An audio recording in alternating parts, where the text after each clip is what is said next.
What's up everyone, welcome back to Living Survival. Today we're going to take a look at a new Nitecore flashlight, an upgraded version of an older version. I've got two flashlights actually. One we're going to take a look at today, one we'll look at in the beginning part of the new year. So let's take a look.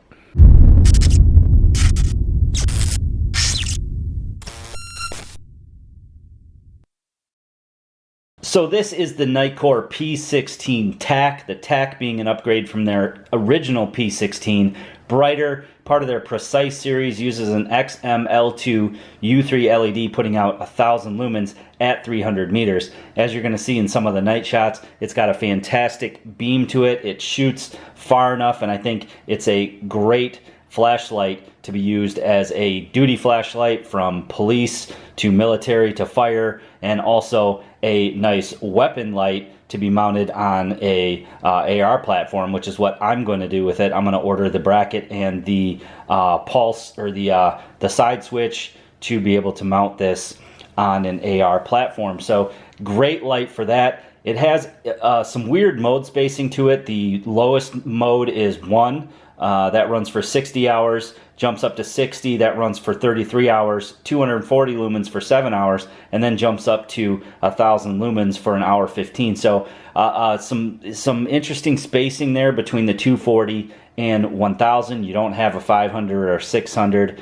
LED lumen mode. I like that though, because 240 lumens or 60 lumens is plenty for short range, and 1000 is when you want to reach out and light something up in the distance. So I don't mind that it doesn't have that mid-range. What that's going to do for you is it's going to give it longer runtime. So 7 hours at 240 lumens. So even if you're using it at that brightest setting, minus turbo, you know, in and around the home, or again on duty, it's going to run all night or all day for you, and then you can pop another battery in it. If you're running it even lower at 60 lumens around the house, close quarters for example, 33 hours, that's a ton of runtime. 600 hours, ridiculous at the 1 lumen, and even at the 1,000 lumens, again, an hour and 15 minutes. So I don't mind it. I like the mode spacing. I like the brightness of the light when you pair it with the reflector that it has. We can take a closer look at that reflector. You can see nice large reflector there, clear reflector. You can see the LED is perfectly centered there. You've got mineral glass with an anti-reflective coating, making it even better for a weapon mounted light. That mineral glass, again, just nice and clear optics, which is something that you pretty much always get with Nitecore. Some nice knurling there, the diamond knurling, which they have on most of their lights. Pocket clip, it is reversible. You could put it either way, or of course take it off. You've got the little bezel here, allows you to operate it several different ways. Tail switch, that's simply going to turn the light on or off, or momentary to whatever mode you have it on, and then the mode button on the side is going to switch between the different brightness levels. So again, super simple to use, which is another benefit of this light. Real similar to my Claris XT11S or the XT12 GT, but with those you have several different modes that you can put it in. This one being really straightforward, again, going to make a great weapon mounted light. On the front, you can see it has a crenulated bezel, a strike bezel, again, something that you could use as a defensive weapon for sure. So all around, great fit and finish. On the inside, there is dual springs, so you have a spring on the tail cap, and then you actually have a spring plate on the other side in there. And what that's going to do is help with recoil, help minimize any shock. It is 1.5 meter drop resistant, and then of course IPX8, so it's 2 meter waterproof as well. So simple, straightforward, well designed, pretty much standard for what you get with a Nitecore flashlight. We can take a closer look at the finish here. Again, that diamond knurling, aero grade aluminum alloy. It's got a hard anodized HA11 military grade finish to it, and then you've got a stainless steel pocket clip with a titanium coating. The P16TAC also comes with a nylon holster and lanyard, as well as being compatible with their accessories such as their filters, gun mount, and pressure switch. So again, I like the straightforward operation. Simply turn it on and off with a click of the tail cap here. Again, you can momentary it, and it is going to memorize which mode you had it in. So very straightforward on and off, and very straightforward with the modes as well. You simply just depress the side button once and it's going to switch modes. No holding down, no double tapping. Now you do hold it down to get into your special mode. So we got strobe, we can hold it down again. That's going to put you into your SOS. We can hold it down one more time and that'll give you a beacon. So 4 brightness modes total and 3 special modes. Simple and straightforward.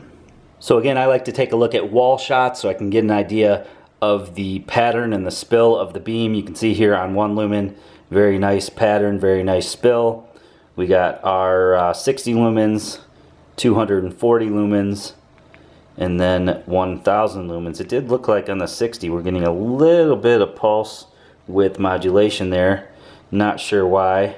Now if we move the light really close to the wall, you can see the LED pattern there. That's pretty typical with flashlights. When it's an inch or so from the wall, we move back again to about a foot and you lose that spot altogether. You can see it has a very nice beam. It's got a tight enough spot there to reach out the 300 meters, but enough spill to still work in close quarters. So this is 1 lumen, this is the low. Now I like that it has lower mode spacing, except for the 1000 lumens. It goes 1 and then we jump up to 60. 60 is plenty of light for just camp activities. Now I'll probably mount this on a weapon and that's probably where it'll stay. So I actually don't mind the lower mode spacing, and by lower mode spacing I mean that it goes from 1 to 60 to 240. Now 240 we start to reach out. Very nice beam. 300 meter distance on the 1000, but then we jump from that 240 on up to the 1000.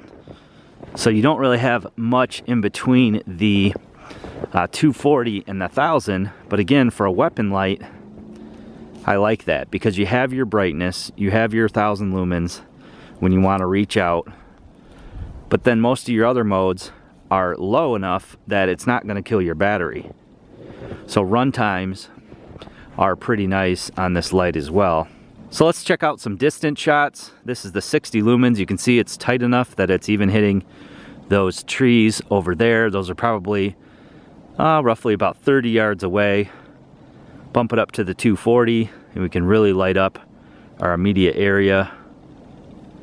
Start to hit some of those trees that are about 100 yards or so away. Then we can hit these trees with the 1000 lumens way down into the field there and across the field. Can pick up those trees. So really good beam representation, not only close but also far away. So I hope you guys enjoyed the video today. The P16TAC is a nice upgrade from the P16. Again, I think it's going to be the perfect light to mount onto the AR platform, so I'm going to do so. You guys can check pictures of that when I do so on my social media. If you're not following me on my Instagram, for example, the links are always below in the description. It's just Living Survival YouTube on Instagram, so check that out. I like that it looks really good at 300 meters at that 1000 lumen level, but also looks really good in close quarters, and I don't mind the mode spacing jumping from 240 to 1000 with this particular light. Now the other light that I have is more of an EDC light, so I think you guys will prefer that if you're looking to carry something around with you EDC, but if you're looking for a good light to mount on a weapon, I think this may be the one. Very simple and straightforward operation, and of course the quality that you've come to expect from Nitecore. So again, I hope you guys enjoyed the video today. Please give it a big thumbs up for me. Leave me a comment of what you think in the comment section below. Be sure to share this video with your family and friends on your social media. If you haven't already done so, click that red subscribe button and that notification bell to be notified of new videos.